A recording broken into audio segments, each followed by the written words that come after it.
تخيل لو قلتلك إن كهنة الجنوب كانوا بيستخدموا أسرار مظلمة عشان يولعوا حرب أهلية تدمر مصر.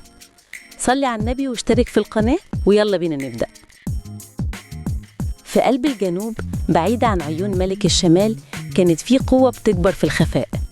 كهنة آمون حراس المعتقدات القديمة ما كانوش مجرد خدام للقوى العظيمة، كانوا بيمتلكوا أسرار قديمة، كلمات غامضة ليها قوة تتلاعب بالعقول وتشعل الفتن. همساتهم كانت زي السم بتنتشر في القصور وتغير ولاء أقوى القادة. كانوا بيوعدوا الملوك بالقوى الأبدية، لكن في الحقيقة كانوا بيزرعوا بذور الدمار.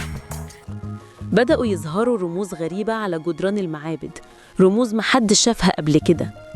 الرموز دي ما كانتش مجرد نقوش، دي كانت تعويذ بتستدعي قوة غامضة من عالم تاني. الملك في الشمال حس إن في حاجة غلط، إن في خيانة بتتحضر في الضلمة.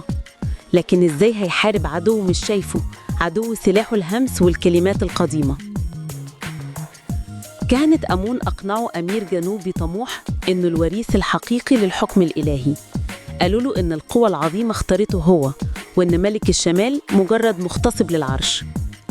المعركة الحقيقية ما كانتش بالسيوف، لكن كانت صراع على العقول والقلوب. بدأت الفوضى تنتشر، الأخ يقتل أخوه والأرض الطيبة بتشرب من دم ولادها. الكهنة كانوا واقفين بيتفرجوا وهم شايفين خطتهم الشريرة بتتحقق قدام عينيهم. كانوا بيستخدموا الأسرار المظلمة دي عشان يضمنوا إن الحرب تستمر وتدمر كل حاجة. في لحظة يأس ملك الشمال لجأ لحكماء قدام كانوا بيعيشوا في الصحراء.